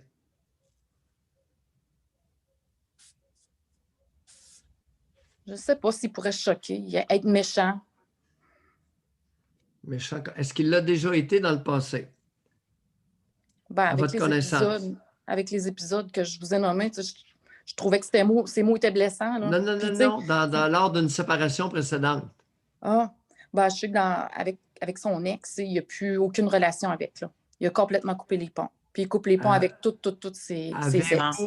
Pas de problème là. Avez-vous... Comment ça s'est passé? Êtes-vous au courant? Non, je ne suis pas au courant. Je sais lui, ce qu'il dit, c'est qu'il met... qu'il y a le bouton éject facile, là, qui met fin rapidement à ses relations, qui me disait... OK, on verra l'usage avec vous. Ça demeure à vérifier. Soyez prudente. Les hommes ne sont pas un groupe uniforme. Non.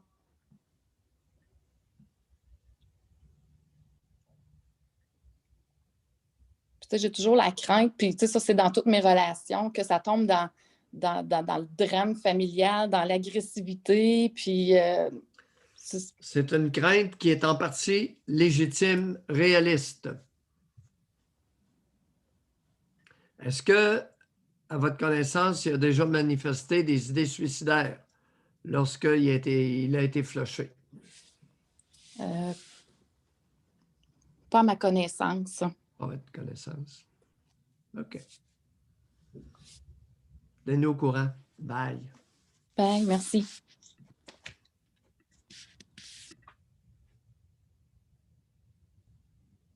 De l'extérieur, c'est tellement clair et limpide. Mais quand tu le vis, quand tu es dedans... Je ne sais pas. Qu'est-ce que tu veux dire par là? C'est clair et limpide? Mais moi, je ne veux pas dire... Un homme qui parle comme ça à sa conjointe, un homme qui traite sa conjointe de cette façon-là, je ne vois pas grand bénéfice, là. À moins qu'il y ait beaucoup, beaucoup, beaucoup, beaucoup d'argent, là. Il faudrait qu'il y en ait beaucoup, là. Puis là, j'essaie de parler le plus objectivement possible. Il ne la respecte pas avec ses enfants, il ne la respecte pas comme femme, il n'est pas content de la sexualité, il n'est pas capable de l'appeler par son nom. C'est pour ça que je n'arrêtais pas de lui demander c'est quoi l'intérêt, pourquoi vous restez là, pourquoi. OK, il est beau. Elle aime la sexualité avec, OK. Il y a de l'argent, OK. Mais à quel prix?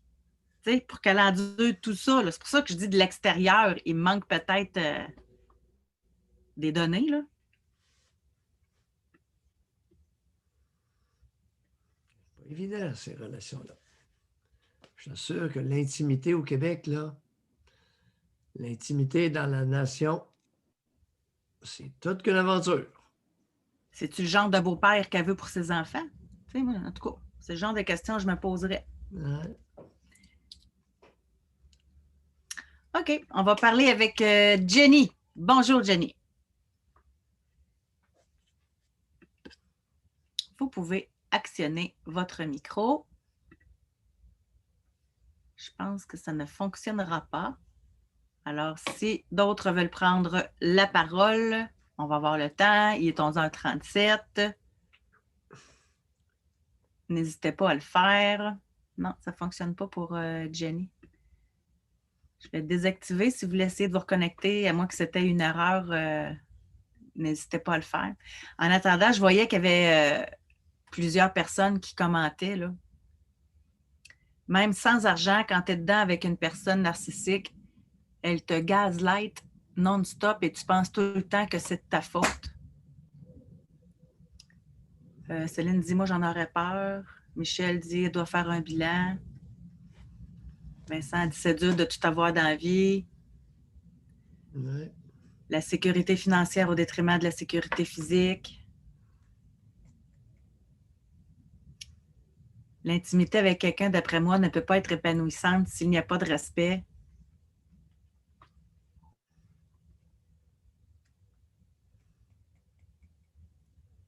Là, on a Samara dit, Doc, dites-nous le fond de votre pensée, mais je comprends que vous voulez laisser cheminer. Exact. Oui, puis ça va être intéressant, Chloé Chloé, de son côté, là. dans 3 semaines, 1 mois, si elle nous rappelle, de voir comment ça a cheminé à la fois dans sa tête et dans la relation. Parce qu'il y a des individus, lorsqu'ils sont mis au pied du mur, sérieusement, qui peuvent soit s'amender ou se retenir. Maintenant, comptez pas trop là-dessus, là. Ça peut arriver. Tout peut arriver. Ça peut dégénérer comme ça peut régénérer. Tout est possible. On n'a pas parlé de sa vie antérieure au niveau amoureux. Tu sais, vous le dites souvent, elle peut se ramasser avec pire si elle n'a pas compris qui elle est. Puis dépendamment de l'âge des fils, etc., dépendamment de son lien avec ses fils,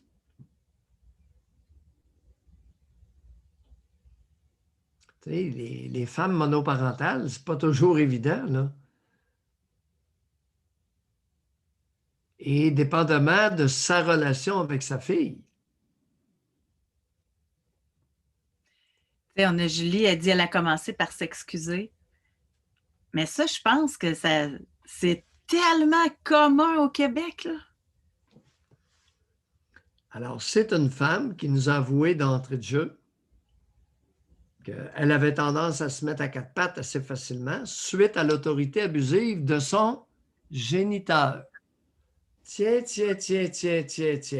Elle a reçu une éducation de haute voltige au respect de l'autre par son géniteur, qui l'obligeait à s'accroupir, à se mettre à quatre pattes devant lui.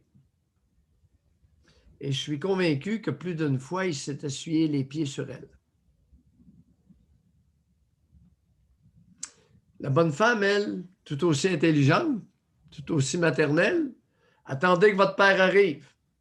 Puis si vous m'obéissez pas au doigt et à l'œil, je m'en vais et je vous laisse là. De toute beauté. Mais c'est intéressant de faire le lien, que vous ayez sauté sur l'occasion pour mettre ça en lumière. Ça nous fait comprendre son propos, là. C'est pour ça que tranquillement, on va l'accompagner là-dedans pour qu'au moins dans le processus, il y ait une opportunité de grandir, de croissance. OK. Alors, on poursuit. Nous avons Pierre et ensuite Homme 31. Bonjour, Pierre. Bonjour. Mon moi, ce que je voulais parler, c'est que, comme moi, ma mère, en tant que telle, c'est ça qu'elle faisait, c'est qu'elle s'accrochait à des gars, peut-être pour la sécurité financière, je crois, mais je pense pas que c'est tout le temps les bonnes personnes. On va dire, ou exemple, pour tes enfants, mais s'accrocher à une sécurité vu qu'ils étaient, on va dire, toute seule.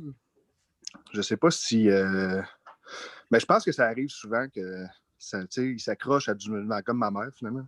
On va parler pour ma mère, qu'elle s'accrochait à des gars qui étaient pas des belles valeurs. Moi, je me suis accroché à ça un peu quand j'étais jeune, comme exemple de père. Mon père, j'étais plus avec ma mère de 0 à 10 ans.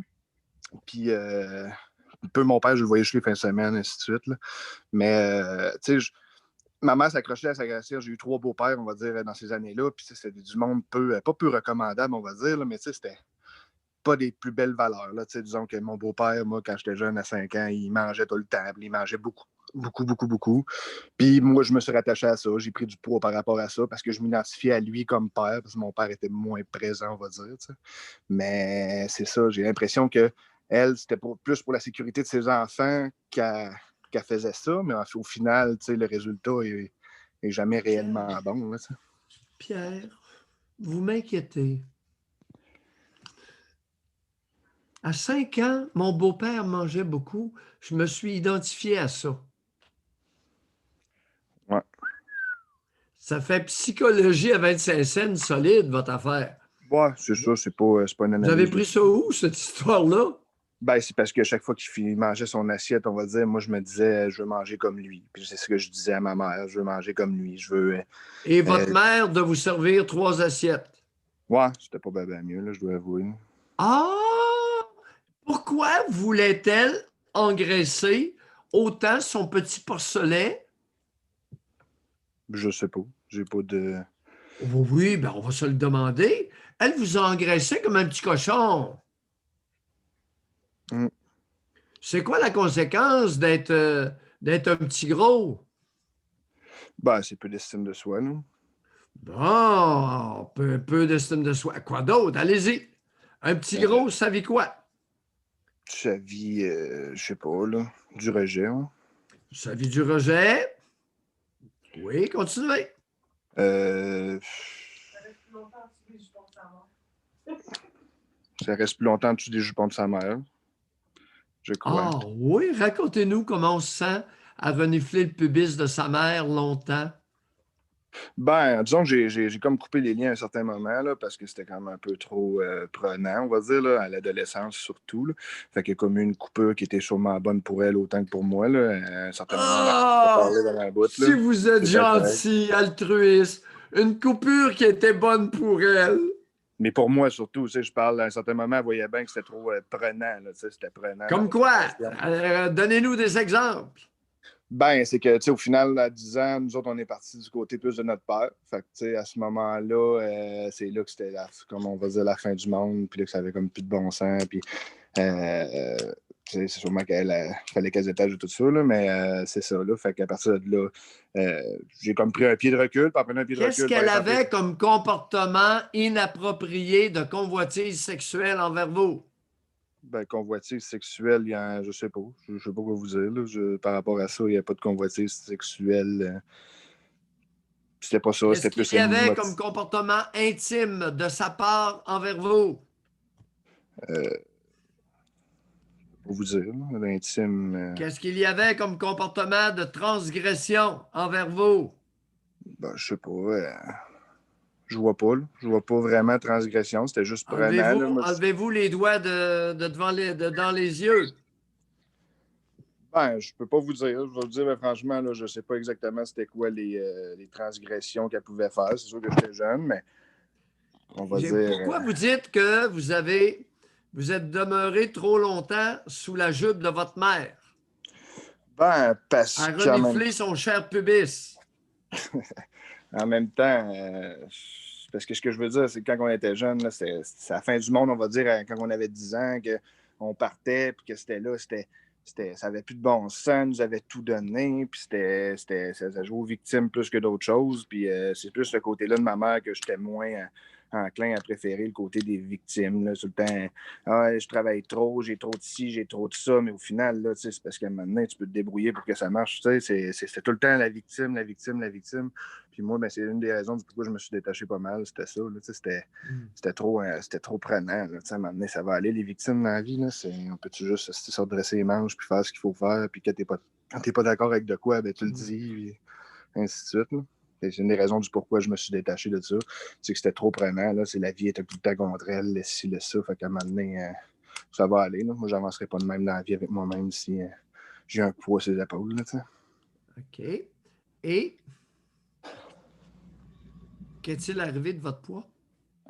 Mon poids, ça a toujours oscillé. Disons que j'ai pris du poids quand j'étais jeune. Vers 14 ans, j'ai perdu 70 livres. Je me suis remis en shape. Après ça, j'ai repris du poids.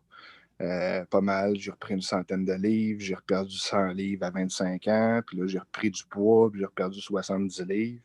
Je suis trouvé là, mais là, je suis rendu plus dans le fait d'essayer de trouver un équilibre de vie, autre chose, au lieu de perdre du poids, je sais que je suis capable, mais de trouver un équilibre de vie plus qu'autre chose, là. De trouver des habitudes plaisantes, puis ainsi de suite, que d'aller au gym pendant 8 mois, puis de perdre 100 livres, là, je suis trop excessif dans ces choses-là, fait que ça sert à rien de me lancer tête baissée. Je sais que je vais être capable de le faire, mais à un moment donné, c'est de trouver un équilibre de vie là-dedans. Là, c'est quand même intéressant que vous blâmiez votre beau-père. Ben, c'était pas mon beau-père, c'était ma mère. J'en ai contre ma mère pour ça. J'en ai contre ma mère d'avoir pogné du monde que moi, dans la vie, je trouvais que c'était des BS. Je regardais, puis j'étais là, Chris, tu te pognes des BS, tu vaux plus que ça. À un moment donné, c'est bien beau vouloir avoir de la stabilité de vie, puis à un moment donné, pas à n'importe quel prix. T'sais. Pierre, vous parlez comme un petit mari admiratif. Et si votre mère ne valait pas plus qu'un BS que les BS avec qui elle s'acoquinait? Bon, ça se peut. Ça se peut fortement, parce que tu sais, quelqu'un qui est tout le temps en train de se victimiser. Aviez-vous considéré cette possibilité-là? Ben oui. À l'occasion, qui s'assemble se ressemble? Oui, exactement. Oui. Ça vous fait quoi de réaliser que votre mère, dans le fond, a eu 3 conjoints de même niveau qu'elle? C'est ça, exactement. Non, c'est ça. Mais c'est parce que pour des enfants qui ont pas, qui sont là pour subir ça, finalement, là, tu comprends? C'était pas. Moi, j'ai rien demandé de 0 à 10 ans, de vivre dans une situation où c'est qu'elle avait 3 hommes. Oui, mais c'est votre génitrice.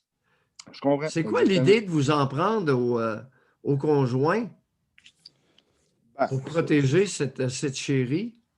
C'est sûr. Non, c'est sûr et certain. Moi, pour moi, c'était, tu sais, puis d'un côté, si mon père n'a pas été là pendant un certain temps, c'est pas de la faute d'eux autres non plus. Puis si ma mère s'est pognée eux autres, c'est pas de la faute de ma... Tu sais, c'est pas de leur faute à eux autres, c'est de la faute à ma mère.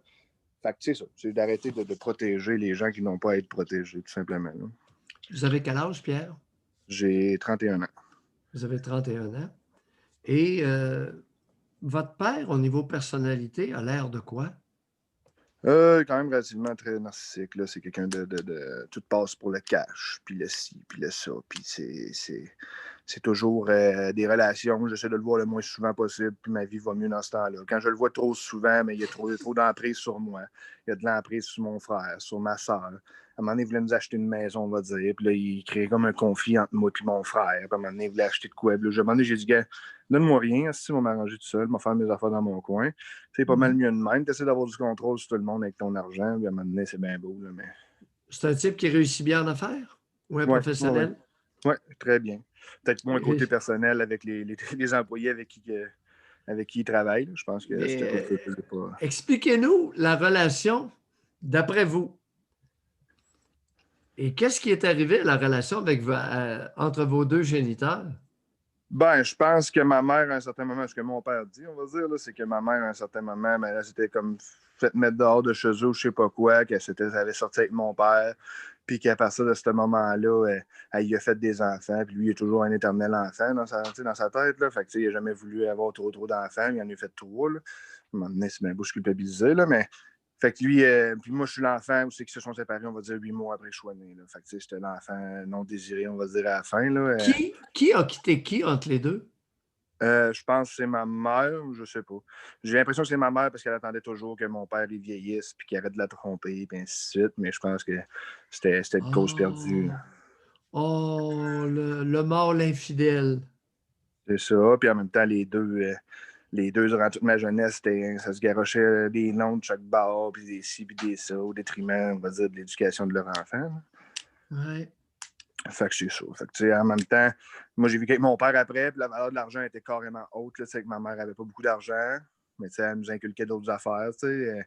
Mon père, elle avait tellement des belles valeurs. Racontez-nous ça, Pierre. Ben, moi, j'ai hâte que vous nous parliez des valeurs maternelles. Allez-y.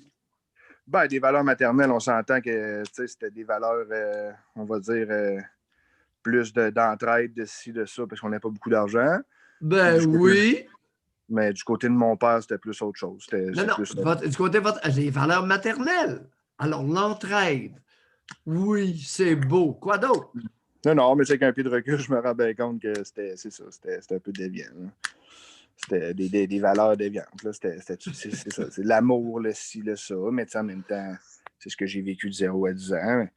C'est ça. Ça m'a appris à voir les deux côtés. D'un côté, de l'autre bord, mon père, c'était carrément autre chose. Sur une échelle, votre mère, sur une échelle de 1 à 10, 1 étant très peu et 10 étant le maximum, à quel niveau coteriez-vous votre mère pour ce qui est du respect de l'autre? On va dire 5, 6. 6. Respect de l'autre, qu'est-ce que je voulais dire par respect de l'autre? Je ne sais pas ce que je veux dire par ça. Respect de l'autre, tu parles respect des gens autour d'elle? Respect de ses enfants. Je vais dire un 6. Un 6. Hein? Ouais. 6 sur 10. Elle passe ses fesses. Vous l'aimez beaucoup? Ben, je l'aime beaucoup. C'est sûr que c'est ça. Elle a eu sa première fille à 19 ans, et ainsi de suite. Là. Moi, avoir un enfant à 19 ans, peut-être que j'aurais... Ben oui, Pierre, vous savez, engraisser un petit garçon de 5 ans comme un porc, c'est lui témoigner énormément de respect, n'est-ce pas? Non, c'est ça. Je comprends exactement. L'handicaper pour une partie de sa vie avec l'obésité, ça témoigne d'un grand respect, n'est-ce pas? Ah, vous avez raison. Non, vous avez raison. On peut-tu baisser ça à 2? De 2, ça serait assez? Oui, c'est bien correct. Oui. Autre chose, José, as-tu quelque chose? Merci, Pierre. OK. Merci beaucoup, Pierre. À la prochaine. Oui, à la prochaine.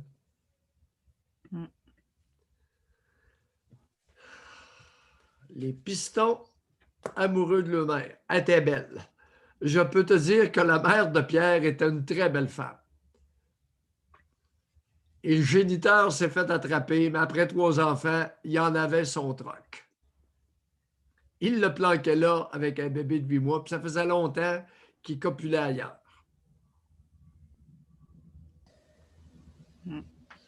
On va prendre le temps, Doc, pour un dernier appel rapide. On a Homme 31, bonjour. Oui, bonjour à vous. Alexis. Ben oui, un petit appel rapide, une situation à vous présenter. Puis sincèrement, je vais vous demander si par rapport à cette situation-là, vous trouvez que j'ai un problème de virilité. C'est simplement, il y a 3 ans, disons, ouais, j'ai fréquenté très brièvement une femme que je trouvais très jolie. Puis, ben, deuxième rencontre, elle m'invite chez elle, puis déjà, deuxième rencontre chez elle, elle veut qu'on ait du sexe. Fait que moi, j'accepte avec grand plaisir. Puis on a eu du sexe torride assez intense, puis je pense qu'elle a bien apprécié. Puis j'ai décidé de passer le reste de la journée avec elle parce que c'est ça, elle est très, très bandante, hein? Donc on se comprend. J'ai l'impression qu'on va leur faire plus tard dans la journée. Fait que ça va avec plaisir. Puis finalement, il arrive le soir. Elle a un fils. Elle a un enfant que finalement, au début, elle ne l'avait pas dans la journée, mais finalement, elle l'a dans la fin de la journée. Elle veut que je le rencontre. Bon, OK, ça commence bien. Ça commence un peu rapide. Puis là, j'apprends sur le fait que c'est un enfant, il a 3 ans, c'est un autiste sévère. Moi, il demande beaucoup d'attention. OK, c'est bon. Mais elle veut que je reste. Elle veut que je reste parce que je pense qu'elle veut qu'on leur fasse ce soir encore du bon sexe. OK, je vais rester. Tout d'un coup que. Puis là, elle me dit, écoute, je vais essayer de le coucher, mais d'habitude, et quand je vais le coucher dans son lit, il se relève et il vient dans mon lit. Puis il refait ça peut-être à l'infini jusqu'à temps qu'il s'endorme puis je le remets dans son lit. Fait que moi, je me dis, bon, en tout cas, si ça le fait, je m'ennuierai, puis on se revoit, c'est pas grave, tu sais. Fait que j'arrive, moi, je suis couché dans son lit, j'attends qu'il couche son fils, elle revient, l'enfant, il arrive dans le lit. Je dis, bon, ben, je vais m'en aller. Pas le temps de me poser la question. Elle donne une tablette, elle met des écouteurs sur la tête, puis il est couché dans le lit, là. Puis là, elle se déshabille tout nu, puis elle dit, bon, fais-moi tout ce que tu veux. Fait que je suis comme, non, ça marche pas. Fait que moi, en tout cas, moi, avec un enfant de 3 ans, non, elle dit, mais ouais, mais il est super autiste, il comprend rien de ce qui se passe. Je suis pas sûr. Fait que, je me rappelle, vous avez dit que si c'est un bambin de quelques semaines qui se fait allaiter, en plus, je me rappelle, vous avez dit ça, l'homme le prend en cuillère, c'est pas grave. Mais là, est-ce qu'un enfant de 3 ans très autiste, il comprend ce qui se passe? Moi, je suis pas un expert, je sais pas. Non, mais c'est pas.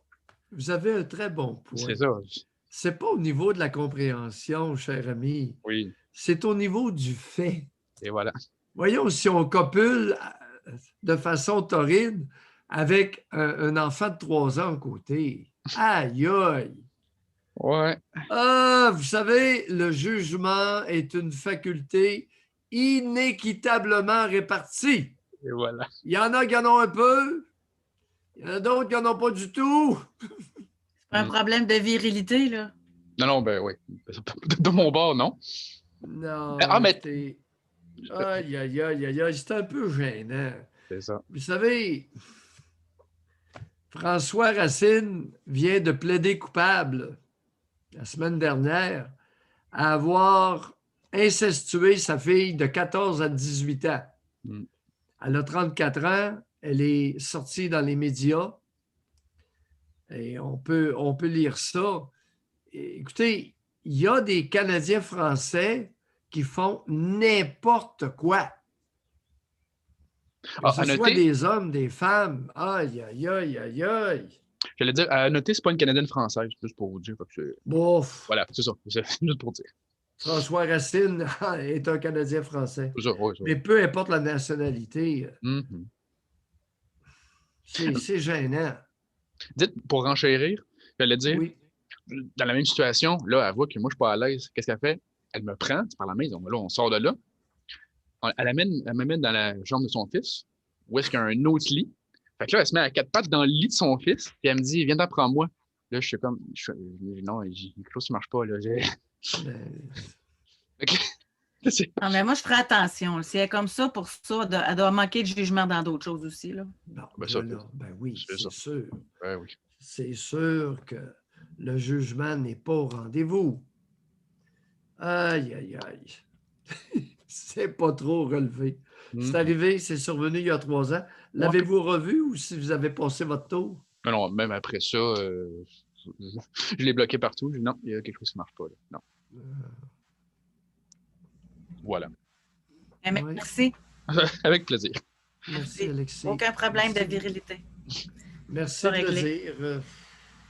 Écoutez, il y a des êtres humains qui s'accouplent là, comme des animaux. Alors, je veux bien qu'on soit des mammifères, Mais il faudrait que ça paraisse qu'on a une coupe de lobes temporaux un peu plus évoluée que les chimpanzés, un peu plus volumineux. Et... Mais c'est ce genre de femme-là aussi, gars. Homme 31, là, lui, on l'a entendu, là, sa réaction. Ça aurait été quoi si ça avait été un homme pas loin du pédo, là, pas loin du... c'est ce genre de femme-là qui donne quasiment à pâture. Je sais pas. Pas nécessairement. Non, pas nécessairement. José, ça peut, mais pas nécessairement. Pas nécessairement. C'est un manque de jugement. Écoute, il y a des êtres humains pour qui la sexualité est un geste animal. Alors, elle a envie de copuler, ben prends-moi, tu sais. Effectivement, Maverick dit l'émission a commencé tranquillement, mais on termine en force. Merci beaucoup à vous. Et Doc, je vais lire un message que j'ai reçu. On peut recevoir des messages en privé. Je voudrais faire une suggestion de sujet pour les jours à venir sur la maladie mentale. Je vous écoute souvent quand j'ai le temps. Jusqu'à aujourd'hui, je n'en ai jamais entendu parler de la maladie TPL. Notre fille a été diagnostiquée. Ce que j'ai à vous dire, c'est que vous pouvez téléphoner, vous connecter à notre émission, lever la main. Quand vous voulez, vous allez pouvoir aborder ce sujet-là. Aussi simple que ça. C'est libre à ce point-là. Là. Libre et sans tabou. Exactement. Et on ne vous prendra pas par la main avec des sujets. Vous choisissez ce dont vous voulez parler, puis on verra. On verra où ça nous mènera. Exact. Puis d'ailleurs, c'est ça qui est le fun. Regarde, on ne pourrait pas faire une émission complète sur... J'ai rencontré une femme qui voulait avoir des relations sexuelles devant son enfant 3 ans autiste. Tu sais, c'est ça que ça nous permet de faire, de se promener partout, puis d'aborder plein de sujets, là. Alors voilà, le message est dit. Je vous souhaite de passer une excellente journée et on se retrouve demain. Bye tout le monde! Demain!